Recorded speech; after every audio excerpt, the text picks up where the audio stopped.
Vincent, no? Na-experience nyo na rin ba ito, guys? Na meron sumakay sa inyo pero hindi naman lumabas sa inyo ang booking? Then, watch this video para malaman kung paano ba masolve ang ganitong problema. Dahil kailangan natin solusyonan to, ang Grab System Glitch.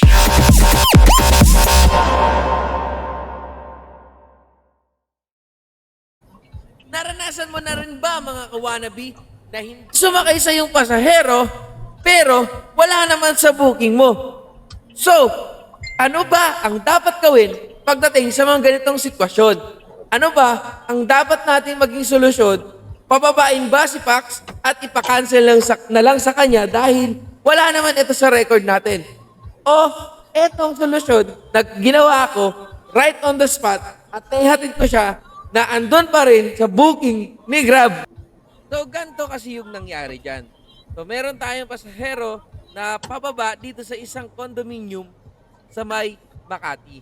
And ayan na, habang nung chinek kami ng gwardiya at pagkatapos ay pinapasok na kami and boom, nandun na kami sa kanilang drop-off location. So, makikita nyo sa may gilid, may lalaking papalapit.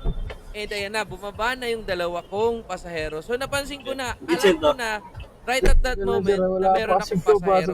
Ito na nga siya, umupo ng biglaan na hindi ko naman alam na pasahero ko pala siya.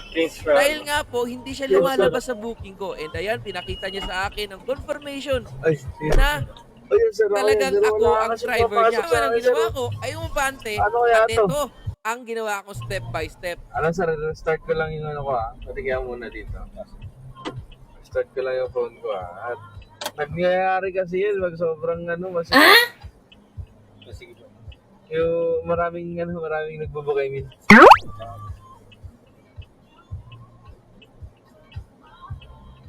Kasi hindi yung matutuloy ito sir. Pagka hindi siya lumabas sa akin. Ilang beses na nangyari, kagulat na lang ako. Huwag kayo iyan. Ano yun yung glitch yan ni Grab.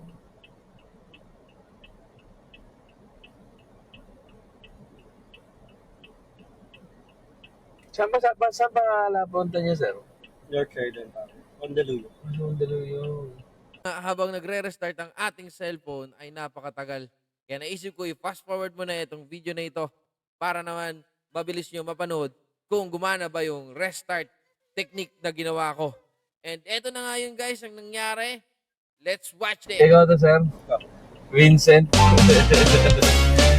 Yun. At ayun na mga kawanabi, nabigyan na natin ng solusyon yung may mga pasahero tayong biglang-bigla sumasakay at lalong dadalas pa yan sa ganitong panahon dahil magde-December na or bare months na ngayon and sigurado dadami at dadami ang booking na tuloy-tuloy itong papasok na minsan ay hindi na kaya ng iyong device kaya naman nagkakaroon ng system glitch kay Grab. And ang kagandahan nito ay may solusyon na tayo. Ang kailangan lang natin gawin ay i-restart ang ating cellphone. Bago natin gagawin yon, ay kailangan muna natin ng parking lot or makapag-park tayo sa isang safe na lugar para hindi naman tayo matikitan. So, yun lamang guys. Maraming salamat. And kung nagustuhan mo yung mga ganitong klase ng video, please consider following my page or my YouTube account, kung saan man ito napanood. Please subscribe, follow, and i-share mo na rin yan sa tropa mong patulog-tulog sa pansitan sa ilalim ng punuan.